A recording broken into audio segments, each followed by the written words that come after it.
thank you, Andrew, Matthew, and to all of you today. We're here to sort of look at the different points of crowdfunding, and we're actually linking the old with the new, as well as sort of the development of the social lending that I'm about to introduce you to. What we've seen, I've actually really enjoyed Danielle's presentation, and it really does link to some of the issues Danielle has identified.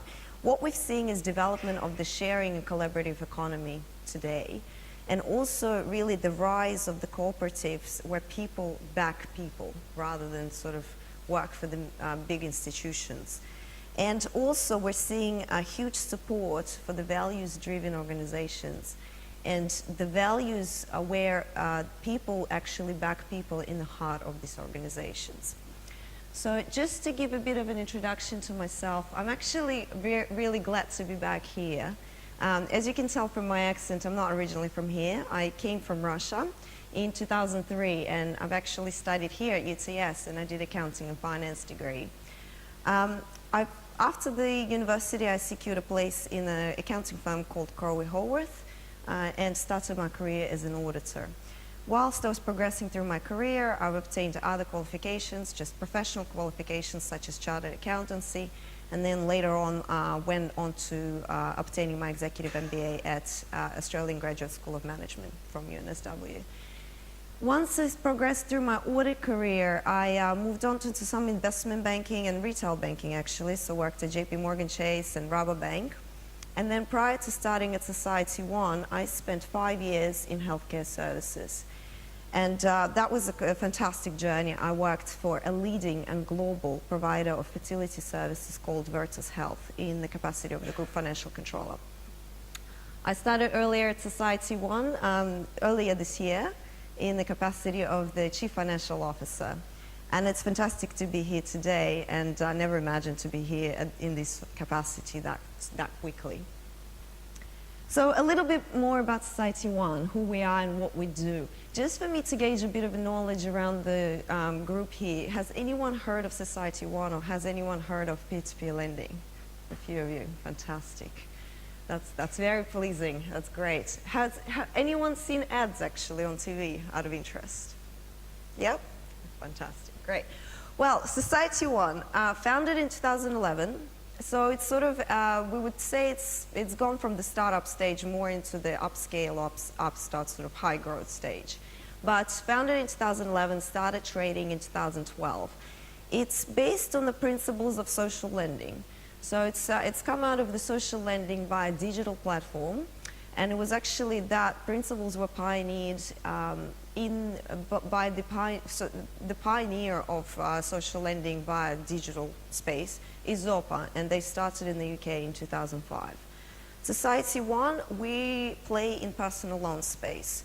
So we're a peer-to-peer lender, or as now we call it marketplace lender, and we're the leader and the pioneer here in Australia. We connect individuals that looking to borrow with the individuals that have the funds available to lend.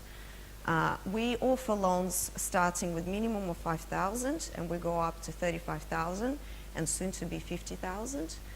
And we connect those borrower customers with different investors, such as institutions, mutual banks, credit unions. We also have high net worth individuals and sophisticated investors on the platform. We operate in a $20 billion personal loans market and a total of $100 billion consumer finance market here in Australia. We started from a standing start in August 2012 when we first lent our first loan to Doug in Melbourne. And we've progressed now to nearly 7,000 customers, and we've already lent nearly 180 million. So that's quite a significant growth, and we're very proud to achieve that. What our mission is to offer a better deal to both customers. We've got both customers on our ledger. That's the borrowers and the investors. With the borrowers, we focus at providing tailored rates, and it's usually more competitive rate than the banks. For investors, we provide a very attractive rate of return, and that is much higher than the banks would provide, and actually very competitive to similar securities and fixed income. Our goal is to take 2 to 3% market share of the total $100 billion market by 2021, and we're hoping to help 100,000 to 150,000 customers. So why are we here today? What we'd like to showcase is an actual example of the idea that came from 170 years ago, and it is applied today in this digital era. And what we're talking about is the mutuals movement. Some of you may know that, or may actually be a member of one, but have anyone heard of credit unions or building societies or mutual banks, or is anyone a member of one? Excellent. So we're going to talk a lot more about the mutuals, but what we see them, they are actually the original crowdfunders. They started around 170 years ago, and they still play a very important role in today's economy. Not only they have customers, people that back people, they also provide very important funding, seed funding and equity funding to players like us, the new kids on the block, that actually that seed capital is extremely critical to the growth of companies such as ours. So they also could be seen as the original peer-to-peer lenders, because they're the original crowdfunders, and they're also mutuals are customer-backed organizations. So we're closely aligned with them in our values. We're just the new kids on the block with digital access, whereas they're organizations that were created 170 years ago, but still the values are here today. So a little bit more history about them. How they started. Well, as being the colony 170 years ago, Australia being the colony, the idea really originated from the UK. And we saw the first establishment of the building society here in Australia in the 1870s. Building societies were established by cooperatives, by people that were helping people just like them to be able to buy property and put a roof over their head. With this strong movement of building societies, we then saw development of other credit and demand for other credits, such as personal credits, personal loans, and financing for cars, and so on. So we saw establishment of the first credit union in 1946. Some of them are still going strong with us today. So the first actual building society that was established, still going in Tasmania, and it was established in 1870. At the peak of credit unions and building societies, there actually were about 700 of them at the very peak. Today, they've been consolidated down and amalgamated into about 80. So 60 credit unions, 18 mutual banks, and 4 building societies. So are they relevant today? And a bit more about actual connection between the past and the future, and actually the present as well. So they are very relevant, and they're very big. They're the biggest customer-owned group here in Australia, or the customer-owned movement. They have 4 million of customers, which is 1/6 of Australian population. They still have very strong focus on community or the sector. So they're either based geographically focused, and they look at the community and the region that they're around, or sector being profession, such as nurses, police, firefighters, and so on. They are profit-making organizations, and they reinvest all the profits back into the organization to benefit members. And why? And there is actually no conflict between the shareholders and the members, because the members are the owners of these organizations. When you combine all 80 of the mutuals, they're quite a significant size. They actually hold 100 billion in assets on their balance sheets, and they're fifth largest deposit takers. They compete head-on with the big 4 banks, and in a wider range of services, being mortgages, personal loans, credit cards, deposits, insurance, ATMs, and likewise. Interestingly, not surprisingly, they are more popular than the big 4 banks, and they have much higher satisfaction ratings. So in Australia, we quite often refer to them as the 5th pillar of banking. If you put them all under one umbrella, they would actually be a powerful pillar to take on the big four banks, and the big four banks being a pillar in their own right. The various strengths that they have, so they focused either on the geography or they focused on the sector. That is their strength, but that's also their weakness. They don't have the national bandwidth. So if they could actually access the customer base nationally, they would be able to then meaningfully compete with the big four banks. How does Society One really work with mutuals? And we'll get in a bit more detail, but really what sort of digital P2P, or how do we play with the mutuals from 170 years ago? Well, interestingly, from fielding research, they've identified that online platforms such as Society One are going to be able to bring younger customer base into the mutual sector. There's a lot of younger customers these days that don't actually find mainstream financial services attractive, and they support the values-based organizations such as mutuals, such as peer-to-peer lending platforms a lot more, and they can actually relate a lot more to organizations like that. So there is a real movement of utilizing these new age platforms to bring the customers back into the values-based organizations. For Society One, we were lucky enough and we were very fortunate to have a lot of backing from the perspective of equity. And we actually have 4 major shareholders on our register from the mutuals, being Beyond Bank, GNC, Maritime Mining Power Credit Union, and Regional Australia Bank. So how do we work together, and how are we aligned? Well, we're actually, not only we're strategically aligned, we're also values aligned.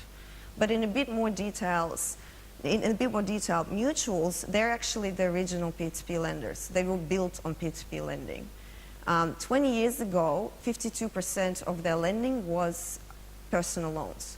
Today, it's mostly mortgages. So as of 2015, the personal loans dropped off to just 8%. They cannot compete with the banks dominating that sector. What we're able to give them access to our platform, it's not only the diversification from their saturated focuses, either on geography or the sector.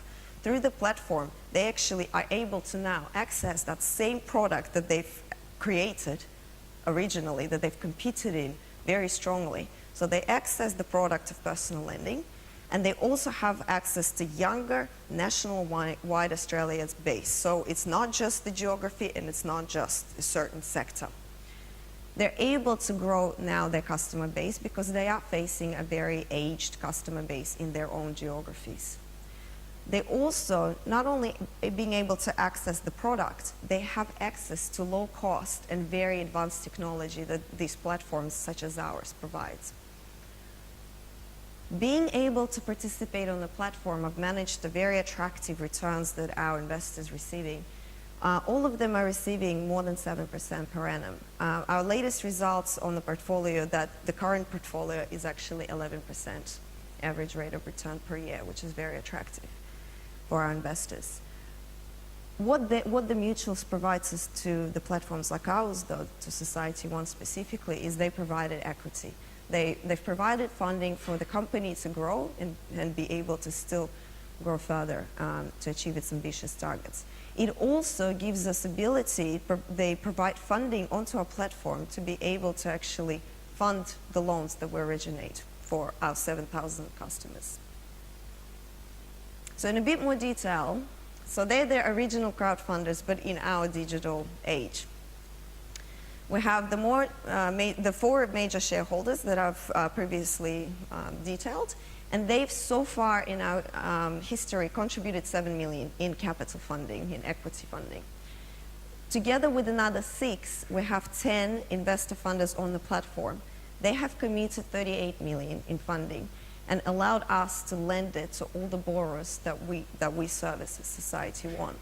So when you think about the actual concept of crowdfunding, they've been able to raise those funds from 700 of their own customers, the 10 of them combined, and they were able to fund our borrower customers through our platform.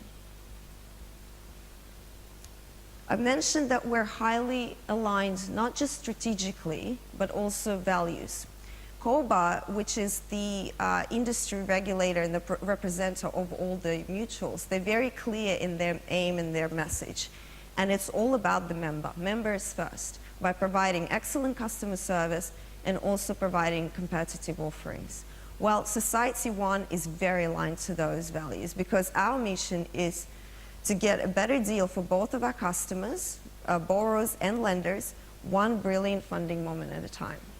And we do that by following, absolutely living and following our values, which is being transparent, imaginative, empowering, connected, and being as one team.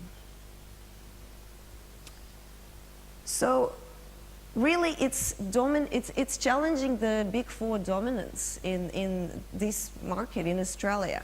And in conclusion, mutuals, they have an opportunity now to not only survive but thrive in 21st century. They have access to digital platforms that not only allows them very, very wide diversification that previously wasn't allowed, but also gives them access to that incredible product that they've created and that they've been losing significant market share in. What they've also able to do is actually attract a new customer base and provide support for these customers that really value the customer backing customer, or the sort of the people movement that these organizations provide. This is their values that they live by. They're deeply embedded in our history and they're very important for us today.